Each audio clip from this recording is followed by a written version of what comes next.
Hi friends, welcome back to my channel. അപ്പോൾ ഇന്നൊരു അടിപൊളി ട്രഫിൾ കേക്കിൻ്റെ റെസിപ്പി ആയിട്ടാണ് കേട്ടോ ഞാൻ വന്നിട്ടുള്ളത്. അപ്പം ഈ ഒരു വീഡിയോ കാണുന്നതിന് മുമ്പ് നിങ്ങളുടെ ചാനൽ ഇതുവരെ സബ്സ്ക്രൈബ് ചെയ്തിട്ടില്ലെങ്കിൽ ഒന്ന് സബ്സ്ക്രൈബ് ചെയ്യുക. അതേപോലെ തന്നെ ഈ ഒരു വീഡിയോ ഇഷ്ടപ്പെടുകയാണെങ്കിൽ ലൈക്കും ഷെയറും ചെയ്യാൻ മറക്കരുത്. അപ്പോൾ നമുക്ക് ഈ ഒരു ട്രഫിൾ കേക്ക് എങ്ങനെയാണ് തയ്യാറാക്കിയിട്ടുള്ളതെന്ന് നോക്കാം. ഫസ്റ്റ് തന്നെ ഞാൻ നമ്മൾ കേക്ക് ബേക്ക് ചെയ്യാനുള്ള പാത്രം ഒന്ന് ഗ്രീസ് ചെയ്ത് വെച്ചിട്ടുണ്ട്. അപ്പോൾ ഞാൻ ഈ ഒരു പാത്രത്തിലാണ് കേട്ടോ കേക്ക് ചെയ്തിട്ടുള്ളത്. ഇനി കേക്കിന് വേണ്ട ഫ്ലോർ ഒന്ന് അരിച്ചെടുക്കാം. 1.5 കപ്പ് മൈദയാണ് എടുത്തിട്ടുള്ളത്. ഇനി ഇതിലേക്കൊരു 1/4 കപ്പ് കൊക്കോ പൗഡറും 1 ടേബിൾ സ്പൂൺ ബൂസ്റ്റും കൂടി ഞാൻ ചേർക്കുന്നുണ്ട്. ഇത് ഓപ്ഷണലാണ് കേട്ടോ, വേണമെങ്കിൽ ചേർത്ത് കൊടുത്താൽ മതി. ഇനി ഒരു 1.5 ടീസ്പൂൺ ബേക്കിംഗ് പൗഡറും 1/2 ടീസ്പൂൺ ബേക്കിംഗ് സോഡ ഇട്ടിട്ട് നന്നായിട്ടൊന്ന് മിക്സ് ചെയ്ത് കൊടുക്കാം.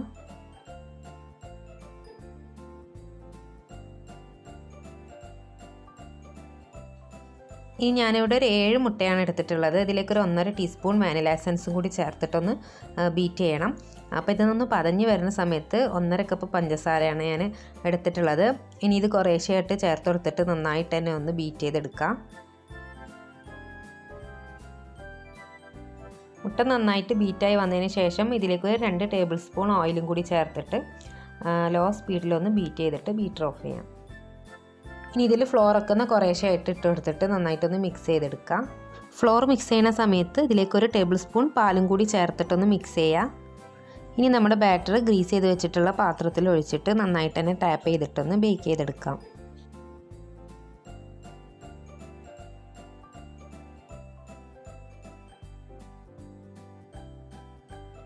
ഇനി ക്രീമിൽ ചേർക്കാൻ വേണ്ടിയിട്ട് ഒരു 1/3 കപ്പ് ചോക്ലേറ്റിലേക്ക് 2 ടേബിൾ സ്പൂൺ വിപ്പിംഗ് ക്രീമും കൂടി ചേർത്തിട്ടൊന്ന് മെൽറ്റ് ചെയ്ത് വെച്ചിട്ടുണ്ട്. അതേപോലെ തന്നെ ഒരു 2 കപ്പ് ക്രീം ബീറ്റ് ചെയ്ത് വെച്ചിട്ടുണ്ട്. ഇനി ബീറ്റ് ചെയ്ത് വെച്ചിട്ടുള്ള ഈ ഒരു ക്രീമിലേക്ക് നമ്മൾ മെൽറ്റ് ചെയ്ത് വെച്ചിട്ടുള്ള ചോക്ലേറ്റ് ഒന്ന് ചേർത്ത് കൊടുത്തിട്ട് ഒന്ന് ബീറ്റ് ചെയ്തെടുക്കാം. ഞാനിപ്പോൾ ചോക്ലേറ്റ് ക്രീം വെച്ചിട്ടാണ് ഈ ഒരു കേക്ക് ഐസിങ് ചെയ്യണത്. ഇങ്ങനെ അല്ലെങ്കിൽ ചോക്ലേറ്റ് ഗനാഷ് വെച്ചിട്ടും ഐസിങ് ചെയ്തെടുക്കാം. അപ്പോൾ ക്രീമിൽ ചോക്ലേറ്റ് ചേർക്കുന്നതിന് പ്രത്യേകിച്ച് അളവൊന്നുമില്ല, നമുക്ക് ഇഷ്ടമുള്ള അത്രയും ചേർക്കാം. ചോക്ലേറ്റിൻ്റെ ഫ്ലേവർ കൂടുതൽ വേണമെന്നുണ്ടെങ്കിൽ കൂടുതൽ ചേർത്ത് കൊടുക്കാം. അല്ലെങ്കിൽ പിന്നെ ഞാൻ നേരത്തെ പറഞ്ഞ പോലെ ചോക്ലേറ്റ് ഗനാഷ് വെച്ചിട്ട് ഐസിങ് ചെയ്തെടുക്കാം. ഇനി ബീറ്റ് ചെയ്തിട്ടുള്ള ക്രീം ഒന്ന് ഫ്രിഡ്ജിൽ വെച്ച് തണുപ്പിച്ചെടുക്കാം. അപ്പോൾ ആ സമയം കൊണ്ട് നമ്മുടെ കേക്കും ഇവിടെ റെഡി ആയിട്ടുണ്ട്. ലോ ടു മീഡിയം ഫ്ലെയിമിൽ ഇട്ടിട്ട് ഒരു 45 മിനിറ്റ് കൊണ്ട് തന്നെ കേക്ക് റെഡിയായി. ഇപ്പോൾ കേക്ക് ഞാൻ 3 ലെയറായിട്ട് കട്ട് ചെയ്തെടുത്തിട്ടുണ്ട്. ഇനി കുറച്ച് ചോക്ലേറ്റ് ഗനാഷ് ഉണ്ടാക്കാൻ വേണ്ടിയിട്ട് 1/2 കപ്പ് ചോക്ലേറ്റ് എടുത്തിട്ടുണ്ട്. ഇതിലേക്ക് 1 കപ്പ് വിപ്പിംഗ് ക്രീമും 1 ടേബിൾ സ്പൂൺ ബട്ടറും കൂടി ചേർത്തിട്ടൊന്ന് മെൽറ്റ് ചെയ്തെടുത്തിട്ടുണ്ട്.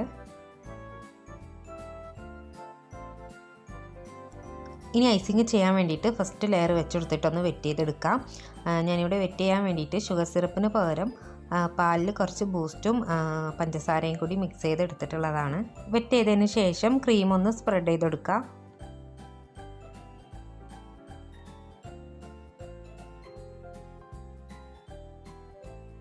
ഇനി ഒരു ക്രീമിൻ്റെ മുകളിൽ നമ്മൾ റെഡിയാക്കി വെച്ചിട്ടുള്ള ചോക്ലേറ്റ് ഗനാഷ് ഒന്ന് സ്പ്രെഡ് ചെയ്തെടുക്കാം.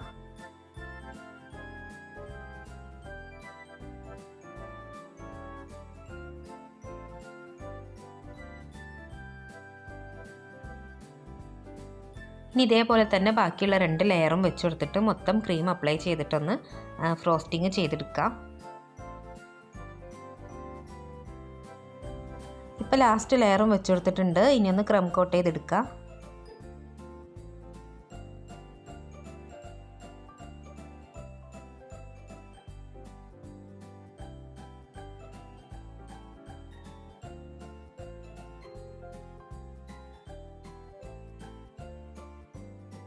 ഇപ്പോൾ കേക്ക് ക്രം കോട്ട് ചെയ്തിട്ടുണ്ട്. ഇനി ഇതൊന്ന് ഫ്രിഡ്ജിൽ വെച്ചിട്ട് തണുപ്പിച്ചെടുക്കാം. അപ്പോൾ ബാക്കി വന്ന ക്രീമിലേക്ക് ഞാൻ കുറച്ചും കൂടി ഒന്ന് ചോക്ലേറ്റ് ഗനാഷ് ചേർത്തിട്ടൊന്ന് ബീറ്റ് ചെയ്തെടുക്കുന്നുണ്ട്.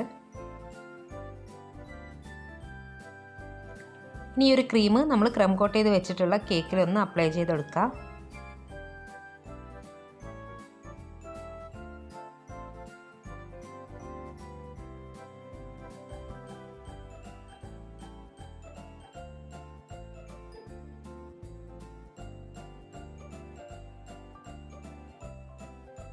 ഇനി ഒരു കേക്ക് ഫ്രീസറിൽ വെച്ചിട്ട് ഒരു 10 മിനിറ്റ് തണുപ്പിച്ചതിന് ശേഷം ഇതിൻ്റെ മുകളിൽ ചോക്ലേറ്റ് ഗനാഷ് ഒന്ന് ഒഴിച്ചെടുക്കാം. കേക്ക് മൊത്തം കവർ ചെയ്യുന്ന തരത്തിൽ വേണം ഒഴിച്ചു കൊടുക്കാൻ.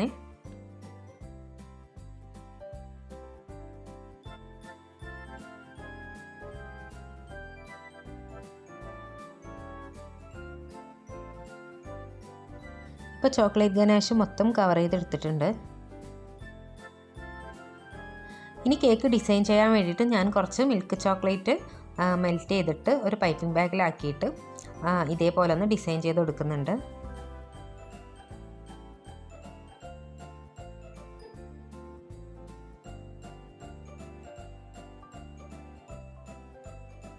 ഇനി കുറച്ച് ഡാർക്ക് ചോക്ലേറ്റ് മെൽറ്റ് ചെയ്തിട്ട് ഈ ഒരു ഡിസൈനിൻ്റെ ഓപ്പോസിറ്റായിട്ട് ഇതേപോലെ ഒന്ന് ഡിസൈൻ ചെയ്ത് കൊടുത്തിട്ടുണ്ട്.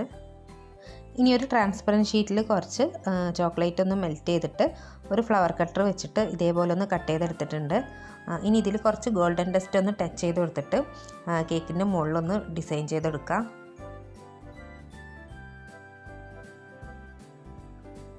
ഫ്ലവർ മൊത്തം വെച്ചതിന് ശേഷം കുറച്ച് ഗോൾഡൻ ഡസ്റ്റ് ഒന്ന് ബ്രഷിലെടുത്തിട്ട് കേക്കിൻ്റെ മുകളിലൊന്ന് തട്ടി കൊടുത്തിട്ടുണ്ട്. ഇനി കേക്കിൻ്റെ താഴെയും മുകളിലായിട്ട് ചെറിയൊരു ബോർഡർ കൊടുക്കാം. അപ്പോൾ നമ്മുടെ ചോക്ലേറ്റ് ട്രഫിൾ കേക്ക് ഇവിടെ റെഡി ആയിട്ടുണ്ട്. ഈ ഒരു കേക്കിൻ്റെ വെയിറ്റ് വരുന്നത് 2 kg ആണ്.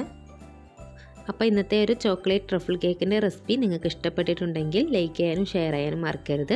അതേപോലെ തന്നെ എൻ്റെ ചാനൽ ഇതുവരെ സബ്സ്ക്രൈബ് ചെയ്തിട്ടില്ലെങ്കിൽ ഒന്ന് സബ്സ്ക്രൈബ് ചെയ്യുക. എൻ്റെ തുടർന്നുള്ള വീഡിയോസിൻ്റെ നോട്ടിഫിക്കേഷൻ കിട്ടാൻ വേണ്ടിയിട്ട് ആ ബെല്ലൈക്കണും കൂടി ഒന്ന് ക്ലിക്ക് ചെയ്യുക. അപ്പോൾ ഇനി ഒരു അടിപൊളി റെസിപ്പി ആയിട്ട് അടുത്ത വീഡിയോയിൽ കാണാം.